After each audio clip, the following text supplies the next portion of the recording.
읽으시고 마지막 절 함께 읽도록 하겠습니다. 형제들아, 나는 너희가 알지 못하기를 원하지 아니하노니 우리 조상들이 다 구름 아래에 있고 바다 가운데로 지나며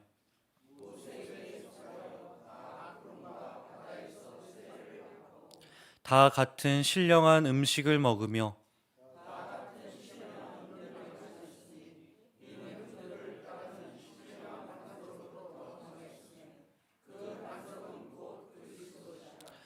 그러나 그들의 다수를 하나님이 기뻐하지 아니하셨으므로 그들이 광야에서 멸망을 받았느니라.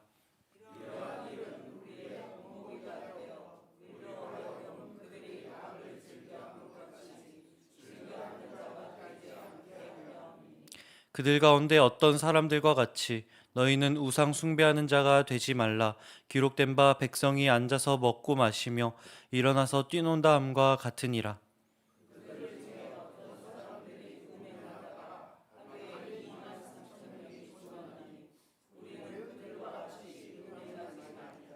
그들 가운데 어떤 사람들이 주를 시험하다가 뱀에게 멸망하였나니 우리는 그들과 같이 시험하지 말자.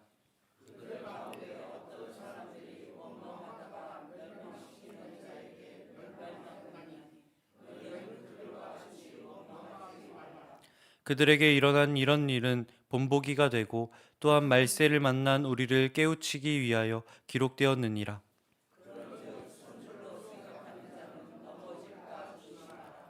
사람이 감당할 시험 밖에는 너희가 당한 것이 없나니 오직 하나님은 미쁘사 너희가 감당하지 못할 시험 당함을 허락하지 아니하시고 시험 당할 즈음에 또한 피할 길을 내사 너희로 능히 감당하게 하시느니라. 아멘. 저희가 보고 있는 이 고린도전서 8장부터 10장까지 다루고 있는 질문이 있습니다. 그것은 바로 우상에게 바친 제물을 먹어도 되는가에 대한 문제입니다. 이것은 고린도 성도들에게 굉장히 현실적인 문제였습니다. 왜냐하면 그 시대의 신전 잔치는 단순한 종교 행사에 그치지 않았기 때문입니다. 사람을 만나고 관계를 쌓고 사업을 논하는 자리였습니다. 다시 말해 그 자리에 나가지 않는 것은 사회적으로 그리고 경제적으로도 불이익을 감내해야 하는 일이었다라고 하는 것이죠. 그로 인해 일부 고린도 교회 성도들이 이렇게 이야기하는 것을 보게 됩니다. 우상은 아무것도 아니지 않습니까? 우리는 하나님의 자녀이고 또 바른 지식이 있습니다. 거기서 음식을 조금 먹는 게 무엇이 문제가 되겠습니까? 겉으로 보면 틀린 말이 아닌 것처럼 보입니다. 우상이 참신이 아닌 것은 사실이니까요. 그런데 바울은 그 말 뒤에 도사린 위험을 보았던 것 같습니다.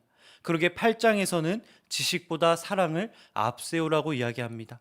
그리고 9장에서는 복음을 위해서라면 자기 권리도 포기할 수 있다고 이야기하는 것을 보게 됩니다. 그리고 10장에서 바울은 이스라엘의 역사를 가지고 옵니다. 구원받았기에 우리는 괜찮다라고 하는 생각이 들면 이 역사를 한번 보라라고 하면서 말이죠. 1절부터 4절까지 바울은 반복하는 단어가 있습니다. 바로 헬라어 판테스, 우리말로 모두를 의미하는 다라고 하는 단어입니다. 모두가 구름 아래 있었고 모두가 바다를 건넜고 모두가 신령한 음식을 먹었고 모두가 신령한 음료를 마셨다. 출애굽 세대는 모두 하나님의 인도하심을 경험한 세대들입니다. 홍해가 갈라지는 것을, 만나가 하늘에서 내리는 것을, 반석에서 물이 터져 나오는 것을 모두가 경험을 했습니다. 바울은 이것을 신령한 음식과 음료라고 이야기합니다. 그 공급이 하나님께로 왔기 때문입니다. 광야는 사람이 스스로 살아남을 수 있는 곳이 아니다라고 하는 거예요. 먹을 것도 마실 물도 없는 곳입니다. 그러나 하나님이 먹이셨고 마시게 하셨어요. 하나님의 은혜 말고는 그들의 생존을 설명할 길이 없다는 것입니다. 그러기에 출애굽 세대는 하나님을 아는 자들이었습니다. 하나님의 구원을 직접 몸으로 겪고 경험한 자들이었습니다. 그런데 5절에 바울이 뭐라고 이야기합니까? 그러나라고 이야기하는 것을 보게 됩니다. 그러나 그들의 다수를 하나님이 기뻐하지 아니하셨으므로 그들이 광야에서 엎드려졌느니라. 모두가 은혜를 받았습니다. 구원을 경험했습니다. 그러나 그들 모두가 하나님을 기쁘시게 한 것은 아니었습니다. 하나님이 직접 먹이고 인도하셨어요. 그런데도 그들은 하나님을 신뢰하지 않았습니다. 하나님이 가장 기뻐하는 것은 그들의 백성이 자신을 신뢰하는 것인데 광야에서 그러지 않았다라고 하는 것이죠. 지금 바울은 그 역사를 고린도 교회 성도들에게 이야기하고 있는 것입니다. 연결하고 있는 것입니다. 은혜를 경험한 것과 그 은혜를 주신 하나님을 신뢰하며 순종하는 것은 다른 문제다라고 하는 것이죠. 구원받았다고 해서 저절로 순종하는 삶이 따라오지 않는다라고 하는 것입니다. 지식이 많아졌다고 해서 자동으로 성숙해지지도 않고, 은혜를 많이 받았다고 해서 자연스럽게 하나님을 기쁘시게 하는 사람으로 거듭나지도 않더란 것이죠. 바울은 지금 고린도 교회 성도들에게 이렇게 질문하고 있는 겁니다. 당신은 지금 구원받은 것에 안주하고 있지 않느냐라고 하면서 말이죠. 받은 은혜 위에 멈춰서 있지 않느냐라고 말입니다. 풍부한 지식이 당신의 순종을 대신하고 있진 않은지 질문하고 있는 것입니다.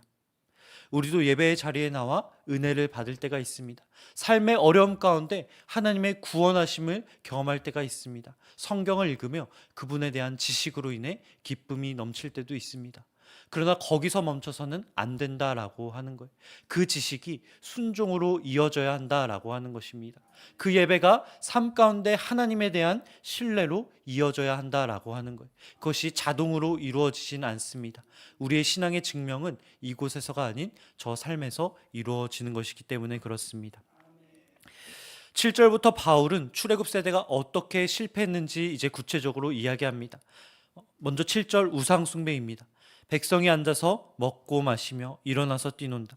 이것은 출애굽기 32장의 금송아지 사건을 가리켜요. 우상에서 벌어진 잔치였습니다. 고린도 교회 교인들은 이렇게 이야기해요. 그냥 음식 먹는 자리입니다. 저는 사업차 가는 것입니다. 우상은 아무것도 아니지 않습니까? 그렇게 말하는 고린도 교회 교인들에게 바울은 이렇게 이야기하는 겁니다. 그러지 않을 수 있다라고 말이죠. 사업 때문에, 관계 때문에 사람들의 그 인정이 필요해서 우리가 그 자리에 앉게 될 때 우리가 진짜 붙들고 있는 것이 하나님이 아닐 수도 있다라고 하는 거예요. 그 자리에서 내가 붙잡고 있는 것은 하나님이 아닌 관계일 수도, 사람일 수도, 나의 사업일 수도 있다라고 하는 것입니다. 이어서 8절에 음행을 이야기합니다. 이것은 민수기 25장에 나온 바알볼 사건을 가리킵니다. 이제 모압 백성들이 이스라엘 백성들을 유혹하기 위해 그들의 여인들을 이스라엘에게 보내고 그들과 음행을 하다가 바알보를 섬기게 됩니다.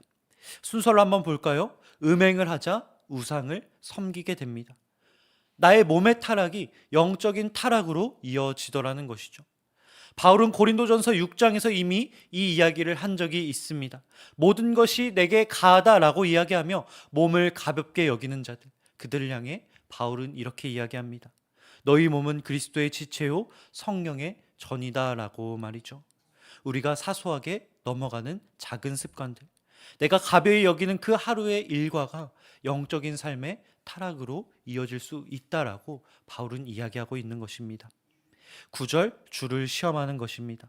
민수기 21장에 이스라엘이 광야에서 하나님과 모세를 원망하자 불뱀이 나옵니다. 바울은 그것을 그리스도를 시험한 것이다 라고 이야기해요. 주를 시험한다는 것이 무엇입니까? 하나님의 은혜와 인내를 당연하게 여기면서 어디까지 괜찮은지 확인해 보자는 태도를 가리킵니다. 우상은 아무것도 아닙니다. 우리에겐 지식이 있습니다. 거기서 음식 좀 먹는 것이 무엇이 문제겠습니다. 라는 말에 밑바닥에는 이런 생각이 깔려 있습니다. 내가 이렇게 해도 하나님이 뭐라고 하시겠어? 그것이 바로 주님을 시험하는 태도인 것입니다. 광야의 이스라엘이 하나님의 인도를 의심했다면 고린도 교회 성도들은 하나님의 인내의 경계를 한계를 시험했습니다.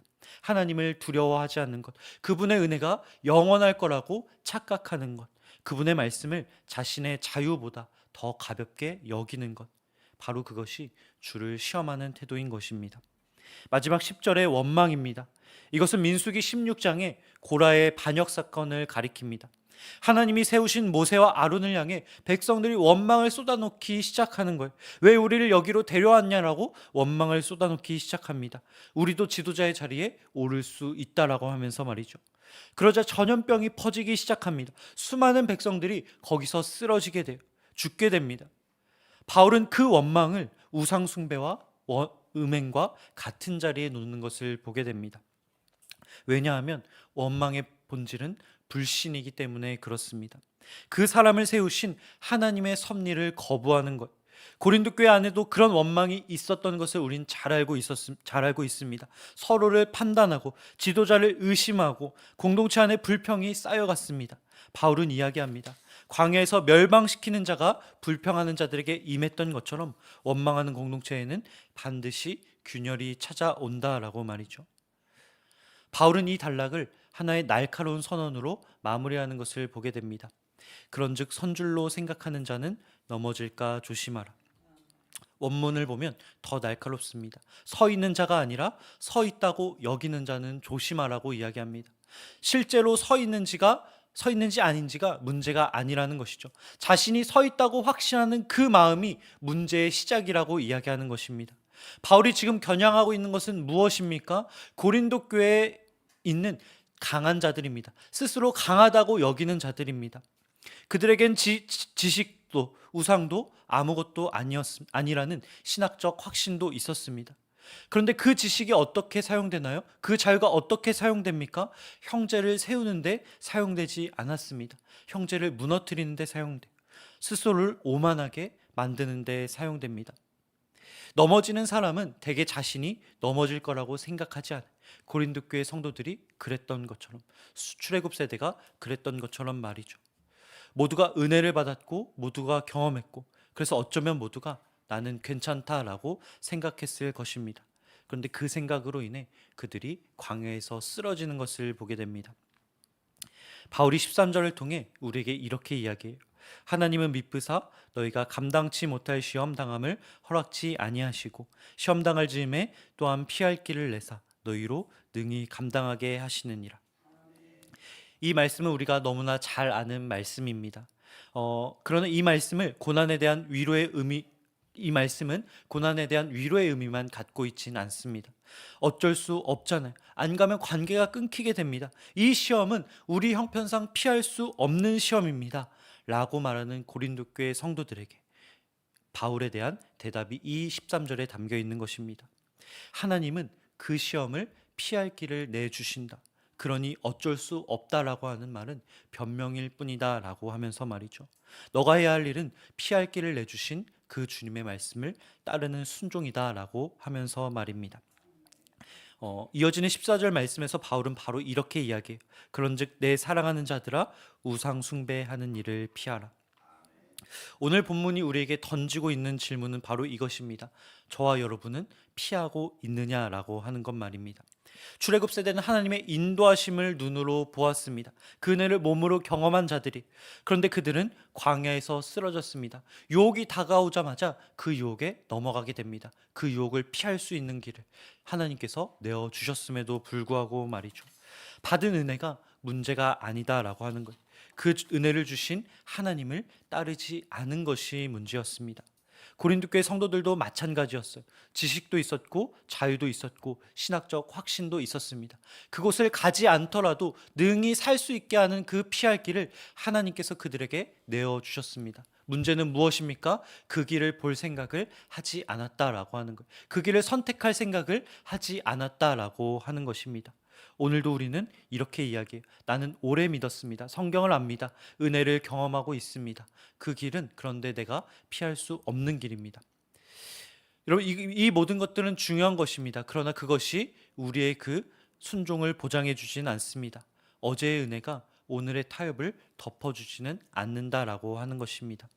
사업 때문에, 관계 때문에, 사람들의 시선 때문에 타협하고 싶을 때가 있습니다. 정말 피하기 어려운 자리들이 있습니다. 그러나 하나님께서는 눈을 들어보면 피할 수 있는 길을 이미 우리에게 내어주신 줄 믿습니다.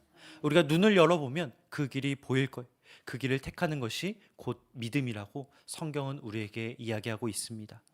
받은 것으로 안심하지 않는 저와 여러분 되길 소망합니다. 우리의 지식이 순종을 대신하지 않길 소망합니다. 믿음으로 하나님이 주신 그 피할 길을 과감하게 선택할 수 있는 우리 모두 되길 소망합니다. 그 길을 걸어갈 때 하나님께서 우리에게 더 큰 은혜를 허락하여 주실 줄 믿습니다. 기도하겠습니다. 우리에게 필요한 모든 것을 이미 주셨고 앞으로도 공급하여 주실 주님, 이 시간 우리가 받은 그 모든 은혜를 기억하길 소망합니다. 바라기는 우리가 그 은혜 위에 안주하지 않게 하여 주옵소서.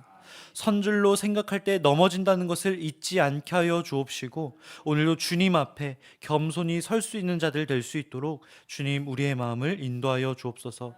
어쩔 수 없다는 그 변명을 내려놓고 주님이 내어주신 그 피할 길을 바라보며 택할 수 있는 믿음을 허락하여 주셔서 주님 보시기에 합당한 길, 가장 안전한 길, 가장 완전한 길로 걸어갈 수 있는 우리 모두 되게 하여 주옵소서. 감사드리며 예수님의 이름으로 기도드립니다. 아멘. 하늘에 계신 우리 아버지, 아버지의 이름을 거룩하게 하시며 아버지의 나라가 오게 하시며 아버지의 뜻이 하늘에서와 같이 땅에서도 이루어지게 하소서. 오늘 우리에게 일용할 양식을 주시고 우리가 우리에게 잘못한 사람을 용서하여 준 것 같이 우리 죄를 용서하여 주시고 우리를 시험에 빠지지 않게 하시고 악에서 구하소서. 나라와 권능과 영광이 영원히 아버지의 것입니다. 아멘. 이 시간 함께 기도하실 때 우리에게 이미 모든 것을 주신 주님, 오늘 내가 받은 그 은혜에 안주하지 않고 주님 앞에 겸손히 서게 하여 주옵소서. 삶의 모든 자리에서 내가 타협하는 것이 아니라 하나님께서 이미 내어주신 그 믿음의 길을 선택하게 하여 주옵소서. 우리의 지식이 순종을 대신하지 않게 하여 주옵소서. 이 시간 우리 함께 주의 이름 부르며 기도의 자리로 나아가도록 하겠습니다. 주여